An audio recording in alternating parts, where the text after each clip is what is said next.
les voy a compartir las diapositivas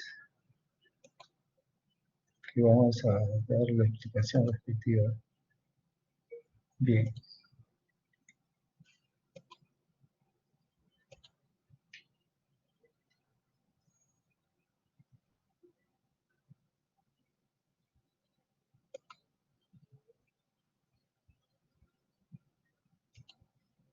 Bien, el tema que me han encargado de hablarles el día de hoy es sobre cambios en la adaptación a la vida intrauterina y evaluación del recién nacido. El que les habla es el doctor Richard Muñoz Carrasco, médico asistente del Servicio de Neonatología y Cuidado Crítico del Hospital 2 de Mayo.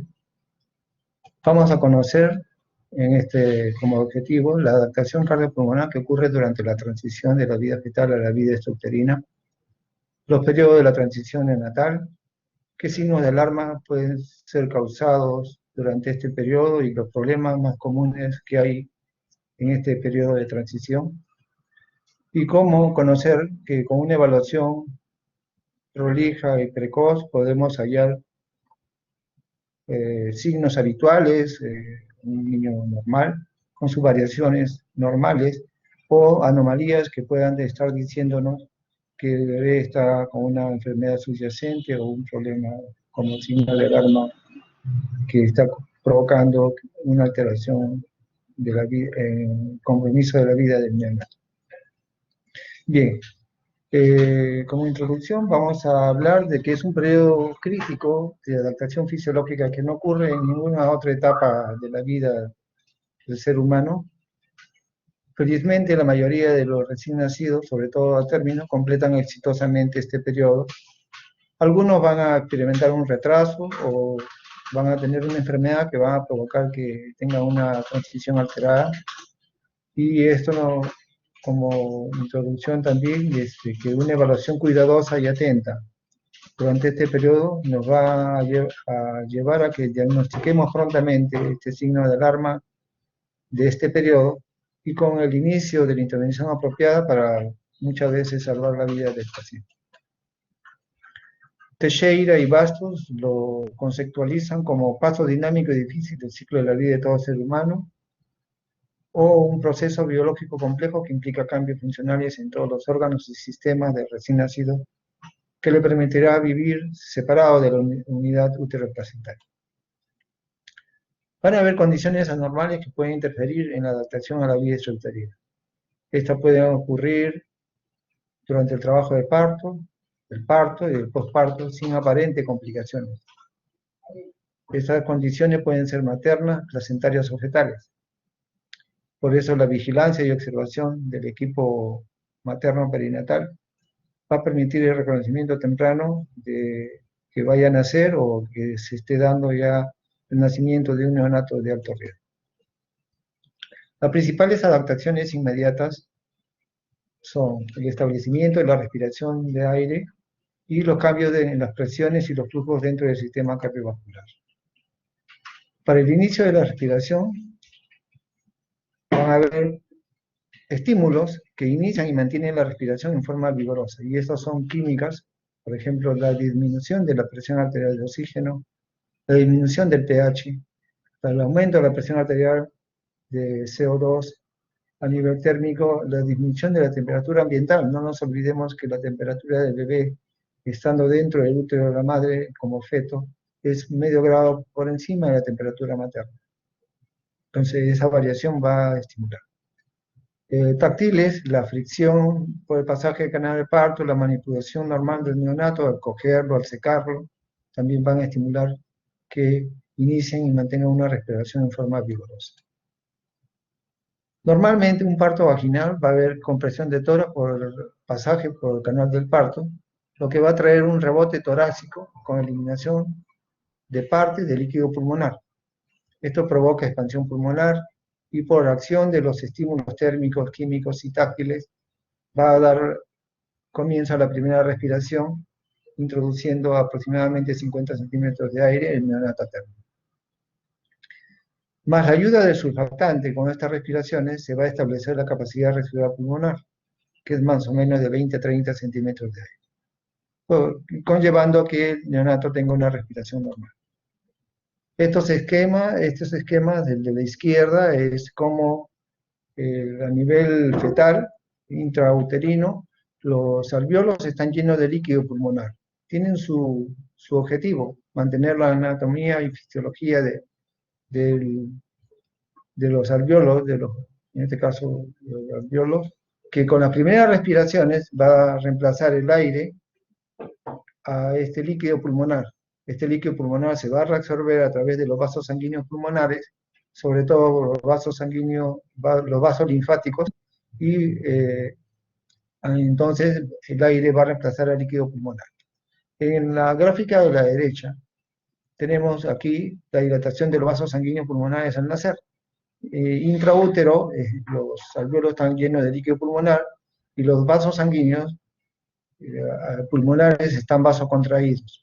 Pero con el nacimiento, por el aumento de la presión arterial a nivel de los alvéolos y a nivel sanguíneo, presión arterial de oxígeno, va a causar vasodilatación. Este esquema ya es de un pulmón que ya está listo para ser un órgano intercambiador de gases. El clapaje de cordón va a traer consigo el aumento de la presión arterial sistémica y aumento de la presión, aumento de la presión arterial y aumento de la resistencia vascular sistémica. Aquí hay una fe de rata. Aumento de la resistencia vascular sistémica. Con el aumento del oxígeno que ingresa a los pulmones, como vimos en las gráficas anteriores, va a llevar a vasodilatación de los vasos pulmonares, provocando que haya disminución de la resistencia vascular pulmonar. Van a haber factores que puedan provocar que esta resistencia vascular pulmonar se mantenga alta. Como por ejemplo, niños que nacen que están con hipoxemia o una hipoxia o una asfixia al nacer. Niños que tengan atelectasia pulmonar. Niños que hacen acidosis o si has recibido reanimación, una expansión excesiva del pulmón a través de la reanimación que pueda provocar que esto mantenga la resistencia vascular pulmonar elevada. La circulación fetal tiene tres características. Primero, la presencia de tres sham o conexiones que van a permitir el pasaje de sangre de un lugar a otro, bypaseando un lugar.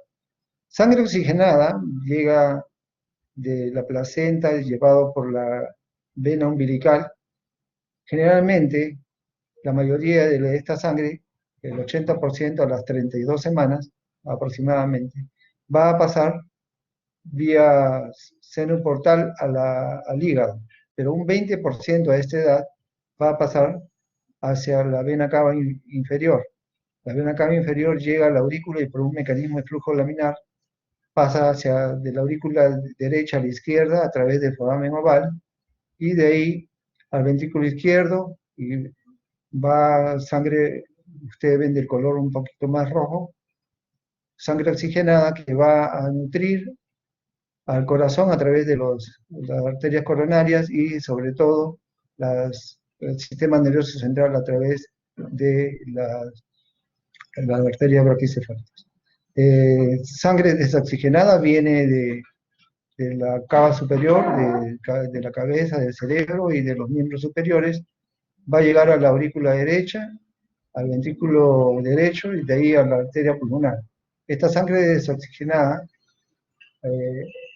va a ser bypassada por la presencia del conducto arterioso hacia la aorta descendente. Solamente un 10%, se dice que el 8% del gasto cardíaco va a ir a los pulmones debido a que hay una alta resistencia vascular. No se olviden de lo que les dije en diapositivas previas. Entonces, el ductus venoso, el foramen oval, el ductus arterioso es una característica de la circulación fetal. Otra característica es la alta resistencia pulmonar y la baja resistencia a nivel fetal de los vasos sistémicos. Entonces, la circulación fetal cumple una función. Disminuye el aporte de sangre hacia los pulmones, aumenta el flujo sanguíneo hacia la cabeza y el corazón y dirige la sangre hacia la placenta. Con la remoción de la circulación placentaria, va a haber un aumento de la resistencia vascular sistémica. Esto va a traer disminución de la resistencia vascular pulmonar y aumento del flujo sanguíneo pulmonar. Va a traer aumento de la presión en el ventrículo izquierdo y de la aurícula izquierda, con cierre del foramen oval. El inicio de la ventilación trae dos cosas: aumento de la presión arterial de oxígeno en el alveolo y sangre arterial, y va a causar expansión pulmonar, con vasodilatación pulmonar y el restablecimiento de los vasos sanguíneos mecánicamente comprimidos, trayendo aumento de la oxigenación, llevando al cierre del ductus arterioso. Ahora ya tenemos un esquema de la circulación de adulto o después que el niño se ha adaptado. El conducto venoso se va a transformar en ligamento venoso y el conducto arterioso se va a transformar en ligamento arterioso. Primero va a haber un cierre funcional tanto por aumento de presiones de, por ejemplo, el foramen oval a nivel de aurícula izquierda, aumenta la presión y va a haber un cierre fisiológico que luego se va a fibrosar y al transcurso de las siguientes semanas va a haber un cierre ya funcional, estructural. Bien, otros cambios al nacer es homeostasis de la glucosa. Ustedes van a tener una clase de trastorno metabólico de recién nacido donde le van a hablar más ampliamente. Aquí solamente diremos de que la pérdida del transporte de la glucosa transplacentaria va a traer un súbito cese del aporte de glucosa, disminuyendo esta entre los 30 y 90 minutos. Entonces va a haber una hipoglicemia fisiológica. Por eso que nosotros, como control en los niños de riesgo, los grandes y los pequeños, y los bajo peso, le tomamos una glucosa a las 2 horas de vida para ver si que están con hipoglicemia o no. Va a haber un aumento de adrenalina, noradrenalina y glucagón, que va a movilizar el glucógeno hepático, estimulando la gluconeogénesis. Va a haber una disminución de niveles de insulina, ¿no? Digamos que la madre era quien lo aportaba generalmente, el objeto de y todo esto va a traer el objetivo de producir una tasa metabólica de 4 a 6 miligramos kilo minuto, que es la homeostasis de la glucosa que se mantiene a nivel sanguíneo. Cuando tengamos un niño sin nada por vía oral, porque tiene una enfermedad de fondo, por intolerancia o por dificultad respiratoria severa, entonces nuestras indicaciones de agua y electrolitos con la concentración de destroza para su tiempo, su edad gestacional, su peso, va a tener como objetivo tener una tasa metabólica de 4 a 6 miligramos kilo minuto. Ustedes en la clase de requerimientos hidroelectrolíticos lo van a conocer como velocidad de infusión de glucosa, que se va a mantener en los líquidos y destroza que vamos a estar dando a los niños enfermos por vía endovenosa. La adaptación térmica también es importante, ya que el bebé, como les dije inicialmente, tiene intrauterinamente medio grado por encima de la madre, para nacer en un ambiente que en el mejor de los casos tiene un promedio de 26 grados centígrados.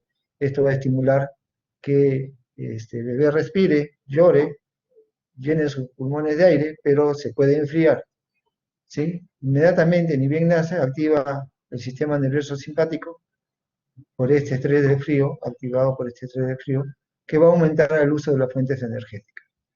La característica del neonato como producción de calor se da de que ellos no presentan escalofríos, a diferencia del niño más grande, de mayor edad o el adulto, que presentamos escalofrío para mantener el calor. A ellos no carecen de esto. Pero sí contiene un tejido graso, llamado grasa parda, que su metabolismo va a elevar la temperatura y va a dar calorías al neonato. El aumento del metabolismo general es lento y después de calentarse, a los 7 y 10 días se vuelve normal. Otros cambios a nivel del sistema nervioso: va a haber aumento de la actividad motora, va a haber a nivel renal incremento de la producción de renina, o incremento de la resolución de sodio, reducción del compartimiento extracelular. Ustedes en su clase de requerimiento hidroelectrolítico van a ver que hay un cambio del medio extracelular y del intracelular, va a haber un cambio. Aquí hay una reducción del comportamiento extracelular porque el niño nace con más líquido en este espacio. Mejora de la tasa de filtración ovular, conllevando a que haya producción de orina. Hormonal y metabólico, hay un incremento del consumo de oxígeno, con disminución del calcio sérico, con su nadir a las 24 horas. Aumento de la hormona paratiroidea, la 1,25 hidroxivitamina D y calcitonina.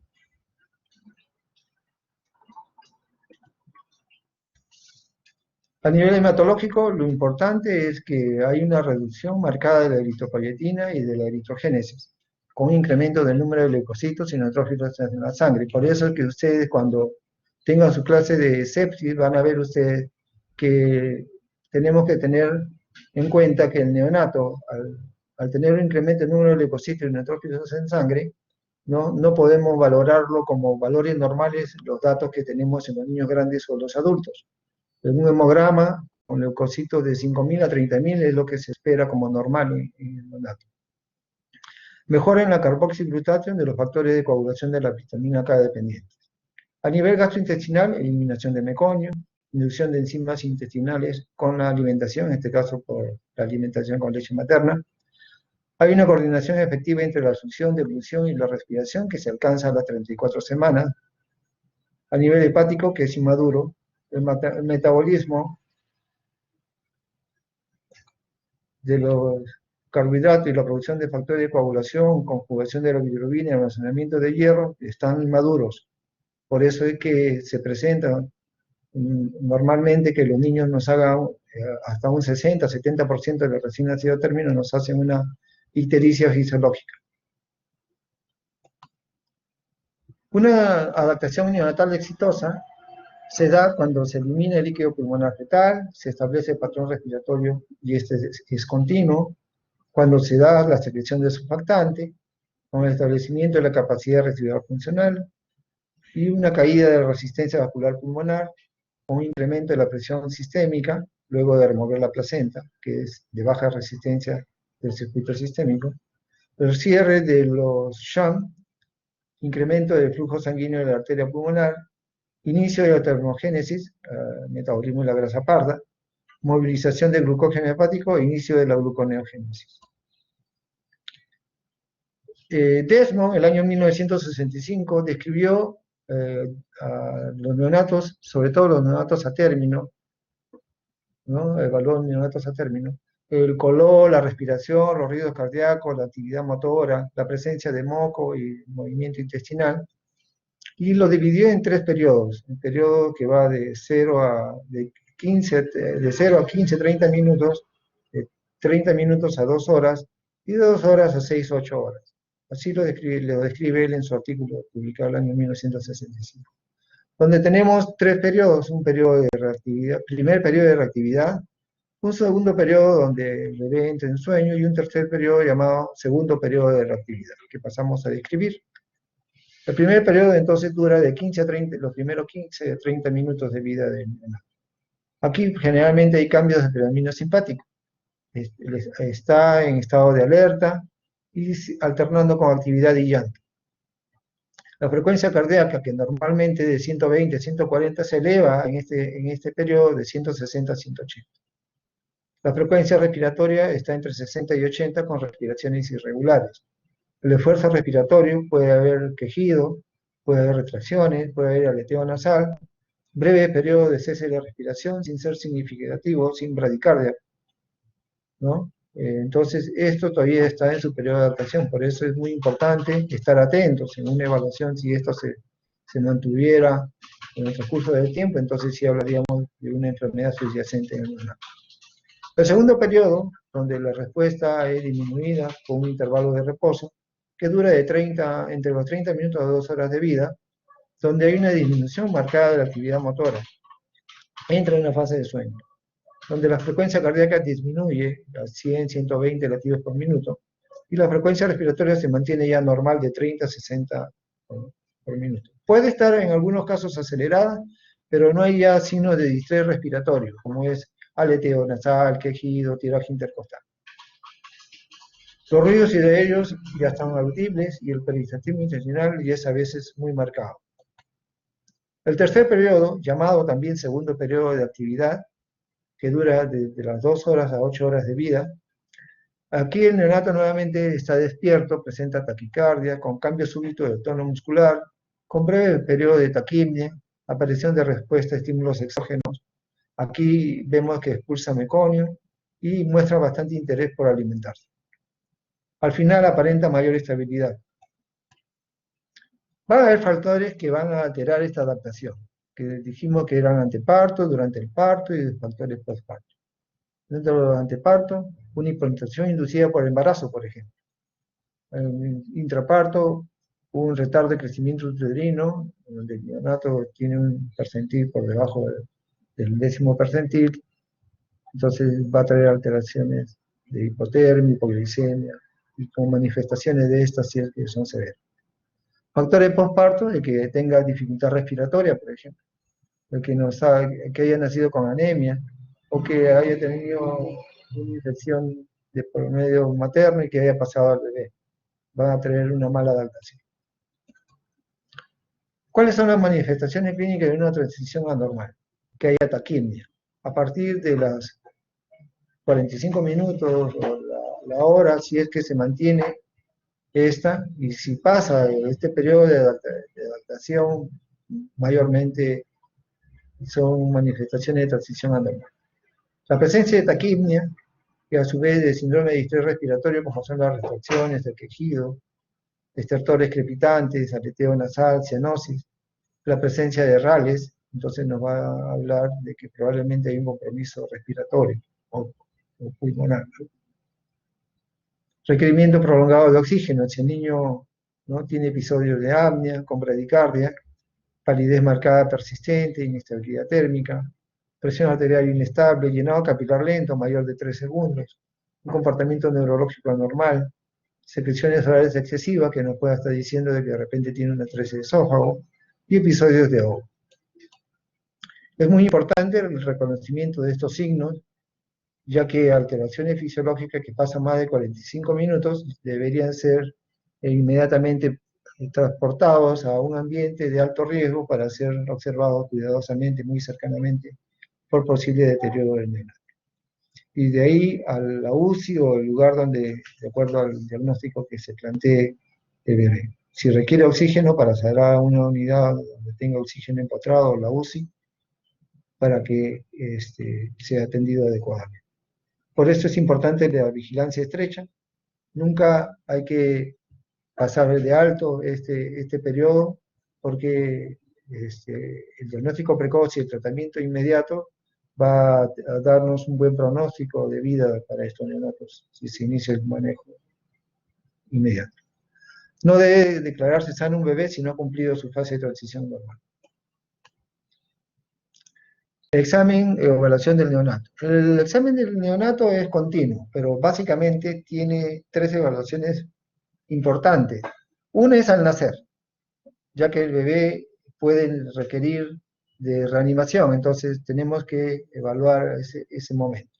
Periodo de transición, porque puede pasar el tiempo de 45 minutos y tenemos que estar alerta de que una mala adaptación o por una enfermedad subyacente o un alto riesgo tenga este signo de alarma que provoque la alteración de la salud de la madre.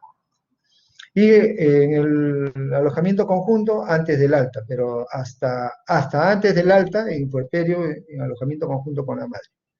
Tiene que ser tres veces evaluado en 3 ambientes al nacer, en el periodo de transición y en el puerperio hasta el alta. ¿Cómo valoramos el neonato? Es importante tener la historia materna, los factores de riesgo, que hemos mostrado en una diapositiva. Al nacer, si ha necesitado reanimación, si ha sido exitosa o no. Valoración del patrón respiratorio, valoración general de la adaptación, medición de la saturometría o oximetría de pulso, reconocimiento de la necesidad de oxígeno y organización para un traslado si es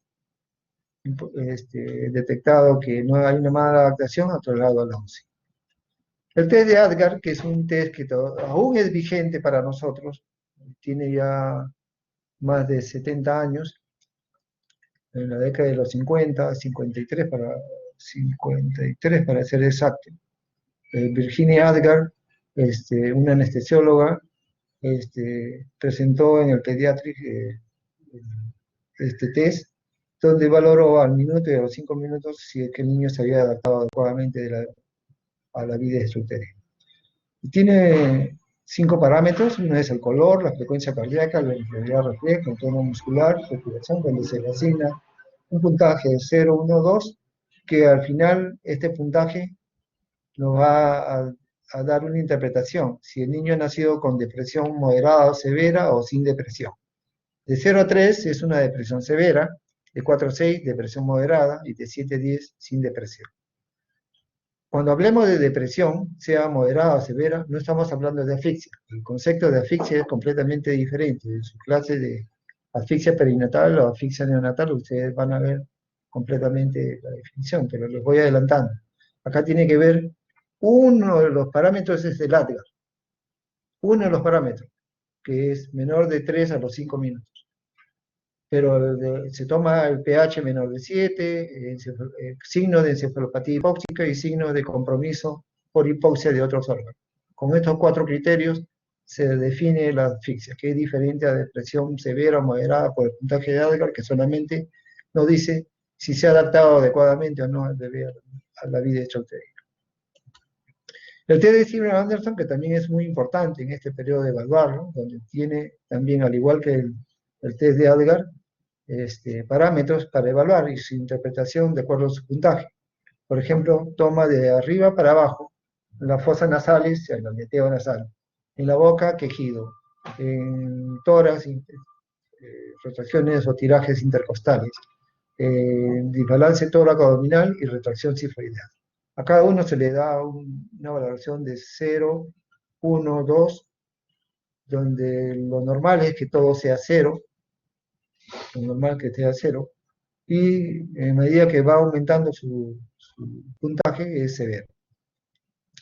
Entonces, sin dificultad respiratoria, 0, de 1 a 3 dificultad leve, de 4 a 6 moderada y de 7 a 10 severo. Para la evaluación de la edad gestacional, que es muy importante, ustedes van a tener una clase de clasificación del neonato, pero aquí les adelanto que utilizamos el método del test de Capurro y el nuevo score de Ballard en todos los servicios de neonatología que existen en el Perú, sobre todo acá en Lima, donde nos va a valorar la edad gestacional por examen físico, en el caso del nuevo score de Ballard, que evalúa desde las 20 semanas hasta las 44 semanas la edad gestacional. Esto lo vamos a llevar en la antropometría del bebé con el peso, talla y perímetro cefálico, de acuerdo si es varón o mujer, ¿no? Y nos va a decir la clasificación que ustedes van a conocer en su clase de clasificación del neonato. Pero les voy adelantando. El 10º percentil al 90 percentil es adecuado. Menos del 10º percentil para esa edad es pequeño y por encima del 90 percentil es grande. Esto es lo que les decía. El neonato a término, en condiciones normales, va a tener un peso entre 2.500 a 4.000 gramos. Recordemos que la primera semana puede perder el peso de 5 a 10% y luego recuperarlo. La talla, el a término, de 45 a 52.5 centímetros, el perímetro cefálico de 33 a 35, torácico de 30 a 33, una presión sanguínea de 78 a 42, va a ser menor en prematuros y aumenta cuando llora. Causa de preocupación si la diastólica es menos de 25 o mayor de 60. El pulso, la temperatura y la frecuencia respiratoria, ¿no? El pulso, al igual que la frecuencia cardíaca, va a ser en promedio de 100 a 140, a 160, hasta 180 si es que llora, menos de 100 a veces, o 100 si duerme. La temperatura tiene que mantenerse entre 36,6 a 37,2 rectal y axilar 36,5 a 37. La frecuencia respiratoria de 30 a 60, y a esto hay que evaluarlo por un minuto, no por segundos, sino por un minuto. Porque puede haber respiración periódica y pueda tener aquí mi neonato. Hallazgos normales en el recién nacido durante el periodo de transición, la piel es rosada, puede haber acrocianosis, en la cabeza puede haber moldeamiento, sobre todo en los casos de parto vaginales. Las fontanelas también hay que revisarlas si están presentes y el tamaño. Si es muy grande, podríamos estar pensando nosotros en un hipotiroidismo. La respiración, los sonidos respiratorios, evaluando con el Silva Anderson y escuchando los ruidos cardíacos, puede haber presencia de soplo las primeras 24 o 48 horas. No nos olvidemos que los cierres de los sham a nivel del foramen oval, que puede estar permeable por 24 o 48 horas, y el cierre fisiológico que hay del ductus arterioso, puedan todavía estar presentes al momento de la evaluación. Por eso, al momento del alta, si damos de alta a un bebé con un soplo, este debe ser evaluado cercanamente por el consultorio externo o de la especialidad de neonatología o cardiovascular. A nivel intestinal, tenemos que ver de la eliminación de meconios, se da 94% a las 24 horas y la orina 92% a las 24 horas, la primera admisión. Chequear las extremidades es muy importante porque puede haber fracturas, puede haber parálisis, como veremos en algunos ejemplos. Es importante el reconocimiento del neonato enfermo. Si, por ejemplo, en la piel encontramos ictericia, rubicundez, palidez, cianosis, entonces tenemos que hacerle los exámenes pertinentes. Si tiene ictericia, valorar la bilirrubina, valorar el grupo sanguíneo. Si tiene rubicundez, descartarle polirrobulia, policitemia a través del hematocrito. Si hay palidez, también tomarle su hemograma, donde la hemoglobina nos va a decir si está en menos de 3 y si hay anemia. Y la cianosis valorando con la oximetría de pulso o un AGA. A nivel respiratorio, la presencia de polimnia, tiraje, ¿sí? Nos dice de que probablemente después, pasados los 45 minutos, tenga que recibir oxígeno suplementario. Cardiovascular, la presencia de soplo, la presencia de pulsos, estos tienen que ser simétricos, porque en la coartación de aorta, por ejemplo, son pulsátiles en miembro superior derecho, pero son mínimos en el miembro superior izquierdo y los miembros inferiores. El sistema nervioso central, evaluar el tono, los reflejos y la característica morfológica en hallazgo de dismorfismo o malformaciones congénitas. El tracto gastrointestinal, la salivación excesiva nos puede estar diciendo de que hay una atresia esofágica.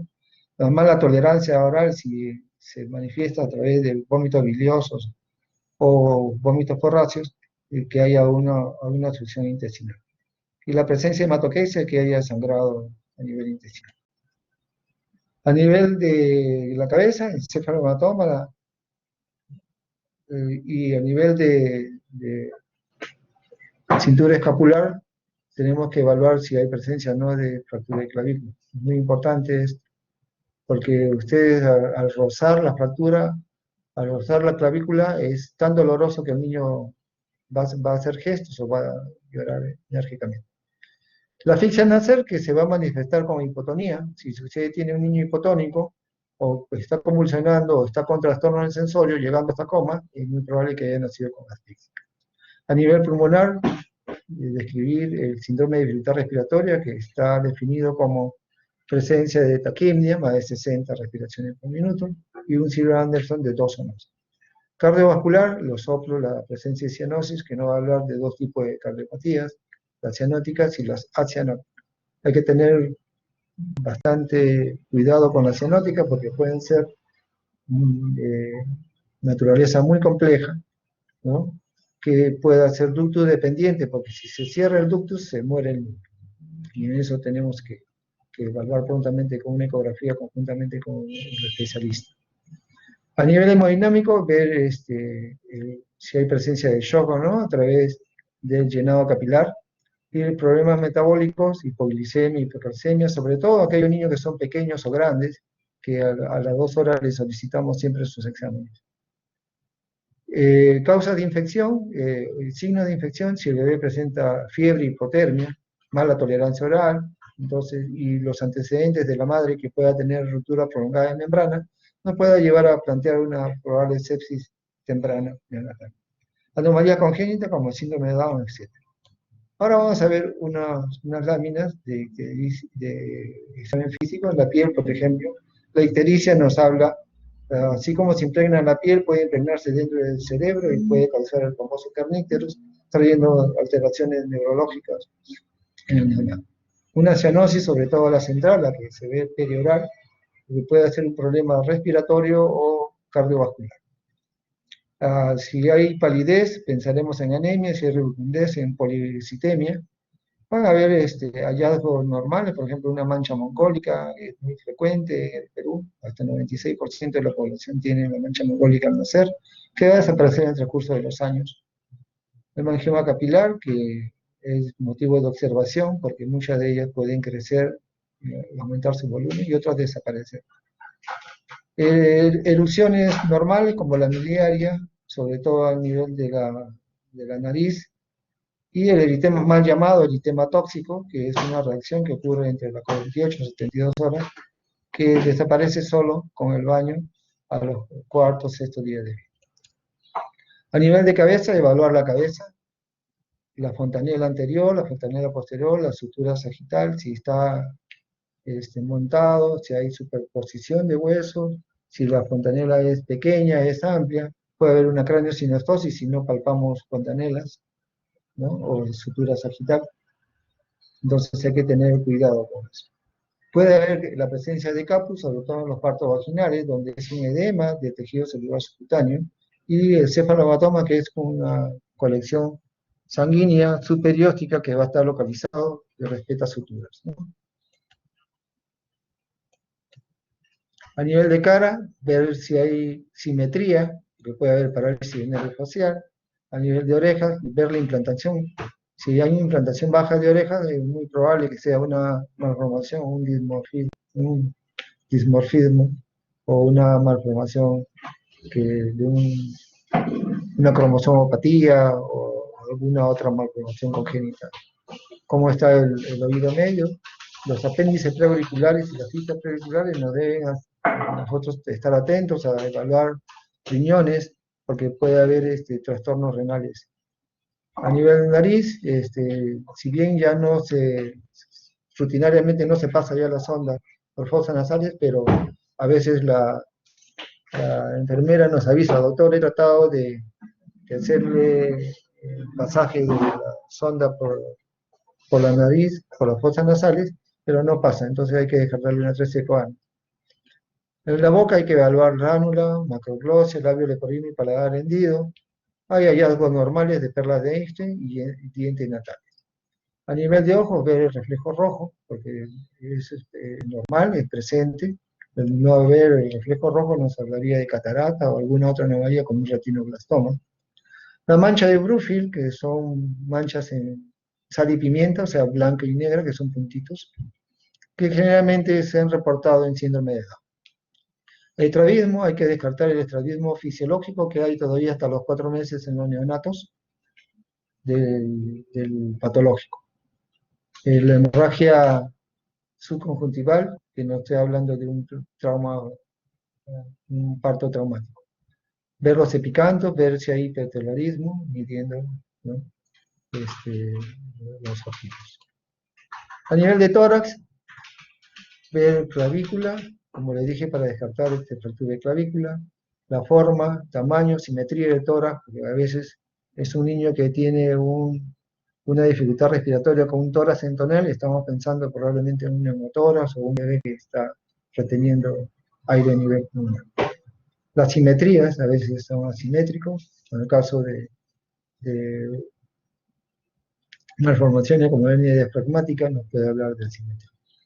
Si hay presencia de pezones o hay polimastia, las mamas supernumerarias, cómo están las costillas, porque a veces puede haber fracturas de costillas o falta de costillas.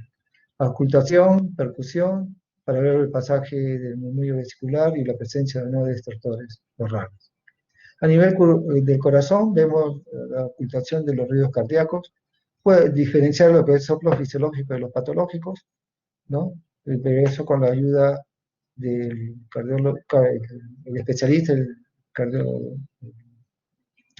cardiólogo pediatra, y de todas maneras observar los pulsos y el llenado capilar que nos va a decir cómo está hemodinámicamente el bebé, es estable o inestable. Nivel de abdomen, la forma, las vísceras, evaluar el hígado, el vaso, los riñones. Aquí vemos, por ejemplo, la presencia de una arteria umbilical única, y acá hay una hepatomegalia, y esta es una malformación de una gastroquisis, ¿no? Una gastroquisis por falta de pared abdominal, se ha entrado todos los vísceras. En el dorso, en la columna, vemos la presencia, ¿no?, de mielomeningocele, meningocele y la presencia de espina bífida, que puede traer consigo problemas génitos y evacuatorios de eso. A nivel genitales, recordar que puede haber durante el aspecto y la configuración genitales ambiguos, que nos puede estar hablando de un síndrome adrenogenital, una hiperplasia suprarrenal, que no solamente nos va a traer problemas para dar el nombre del bebé, si es hombre o mujer, sino sobre todo trastornos metabólicos hídricos y electrolíticos. El hidrocele frecuente es una colección de líquido que desaparece con el tiempo. Tenemos que palpar la presencia o no de criptorquidia con la bolsa, examinando las bolsas secretales. Si no encontramos los testículos, tenemos que palpar el cordón, porque puede ser una criptorquidia alta o intraabdominal. Puede haber coalescencias o uniones de los labios mayores o menores que se tratan con corticoides tópicos. El ano y recto es importante ver la expulsión del meconio, y acá tenemos la figura de un ano imperforado. Ya no es rutinario pasar la sonda o la temperatura al termómetro rectal, pero las enfermeras nos avisan, porque ellas aún lo hacen, y nos avisan: doctor, no pasa, el termómetro no pasa la sonda. Entonces evaluamos y esto es una urgencia y tiene que ser llamado inmediatamente el cirujano pediatra para solucionar el problema. A nivel de extremidades, la posición y la apariencia, por ejemplo, aquí, ¿qué es lo que notamos? A ver, notamos que hay diferencia de apertura ocular y hay un bracito que está flexionado y un bracito que está extendido. Acá hay una parálisis braquial con compromiso ocular. Ver la cadera a través de la maniobra de Barro-Ortolani, examinar las manitos con ausencia de algún dedo, como en este caso, o hay presencia de membrana interdigital, una sindactilia, y la presencia, por ejemplo, de línea simiana y clinodactilia en el síndrome de Down es uno de los signos importantes. Y ver los pies, diferenciar un pie normal, posicional, y de un pie pivot o un pie equinovaro. A nivel neurológico, ver la posición de reposo, si está en flexión, la actividad motora cuando esté despierto, los reflejos tendinosos están muy activos, el estado de conciencia, porque puede estar con compromiso de conciencia si ha nacido asfixiado, el tono fásico pasivo, el cargarlo, entonces el que se calme o el que se vuelva reactivo a ese estímulo, no dice si está normal o está con alguna alteración. El tono postural o activo, el reflejo de búsqueda, que es importante, se palpa con el dedo, por ejemplo, la comisura labial izquierda, el borde de comisura labial izquierda, y el bebé va a abrir la boca y va a tratar de perseguir. El reflejo de succión, el reflejo de lateralidad, colocándolo de esta manera en forma lateral, el bebé flexiona los brazos y extiende los miembros superiores. El reflejo de Moro, ya sea con el ruido o con elevando la cabecita, va a haber una apertura de brazos, una extensión de brazos, extensión de dedos, y luego va a haber una aducción de de brazos y llanto. Son los 4 componentes del MOR. El reflejo de incubación del tronco y buscando también el reflejo de la marcha, marcha primaria, que el bebé pareciera que caminara si nosotros lo sostenemos debajo de sus axilas, ¿no? Y lo hacemos posar las manitos, y ellos van a dar sus pasos reflejamente. Reflejo de Banksy, que es cogiendo la palma de las manos nomás, el bebé va a abrir la boca y a girar hacia un lado la cabecita. El Babinski, que no se busca normalmente como lo hacemos en un niño grande o el adulto, sino a través del borde lateral de la planta del pie, no en la planta del pie. El reflejo tónico cervical, que es el reflejo equilibrimista, donde uno dobla la cabecita a un lado y el brazo contralateral lo flexiona y el que mira la cara se extiende, como si fuera un esgrimista. El reflejo de presión palmar, uno coge la palma o la planta del pie y va a flexionar. El reflejo gravelar o parpadeo, tocando la zona interocular, el bebé va a cerrar los ojitos. La bibliografía que ha sido programada, les invito a entrar a estos 2 links de examen físico y examen neurológico que son muy buenos para esta parte de evaluación del recién nacido. Los invito. Y tenemos un escenario 1. Usted evalúa en alojamiento conjunto a una recién nacida mujer de 24 horas de vida. Luego que evalúa el peso, las funciones biológicas, el examen físico, usted encuentra que hay una arteria única, arteria umbilical única. ¿En qué enfermedades congénitas pensaríamos si encontramos una arteria umbilical única? Tenemos un escenario 2, un recién nacido de sexo masculino, hijo de más de 30 años, con antecedentes de buena salud, con serología no reactiva y grupo A positivo, nacido de 38 semanas, por capurro, con líquido claro, con ruptura de 4 horas, que no es significativo, un Algar 9 al minuto, 9 a los 5 minutos, y un peso de 2.800. 38 semanas, 2.800. Tiene una valoración nutricional de peso para edad gestacional del 25%. El recién nacido presenta en las primeras horas de vida edema de párpados, cianosis distal, el examen físico respiratorio y de respiración irregular, estertores, que está en el periodo de adaptación. Aparato cardiovascular, hay un soplo sistólico en el reborde costal izquierdo y una frecuencia cardíaca de 150. El abdomen tiene un hígado de 2 centímetros que rebasa el reborde costal. Preguntas que pudiera decirse de este caso es, ¿cómo clasificaríamos según el peso de este neonato? ¿Cómo clasificaríamos por su edad gestacional a este neonato? ¿Cómo clasificaríamos al neonato su estado de salud? ¿Es un bebé que ha tenido una buena transición? ¿Es un bebé normal o hay algún signo de alarma? Clasifica el recién nacido por su valoración nutricional, peso para edad gestacional. ¿Qué significa el peso para edad gestacional del 25 percentil? ¿Será normal? ¿Será pequeño? ¿Será grande? ¿A qué se puede deber el soplo que presenta? Entonces, la respuesta al primer escenario, hay varias malformaciones musculoesqueléticas que pueden presentar.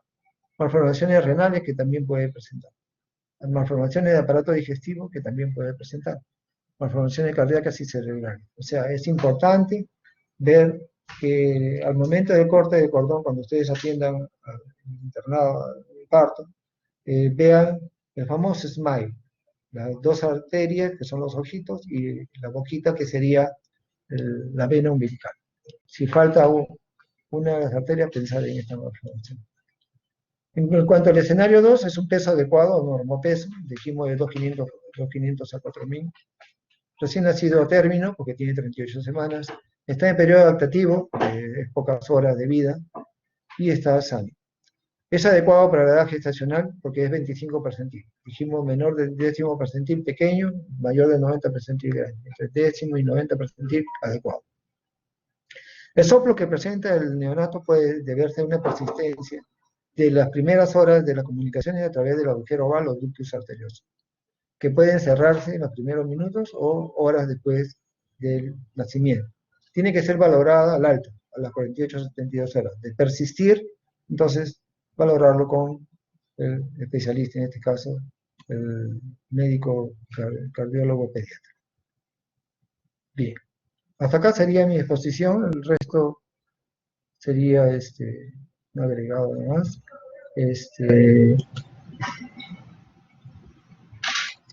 Son 109,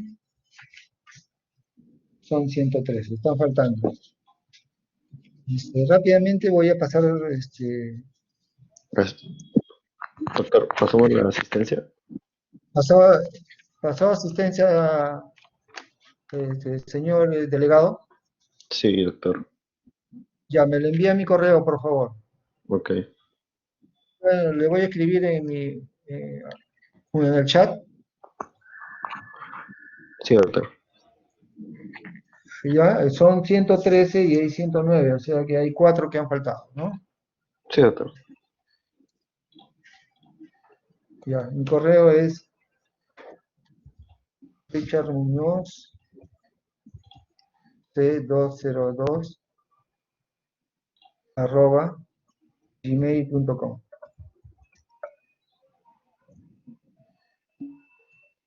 ¿Sí? Bien, no sé si hay alguna pregunta por parte de los asistentes.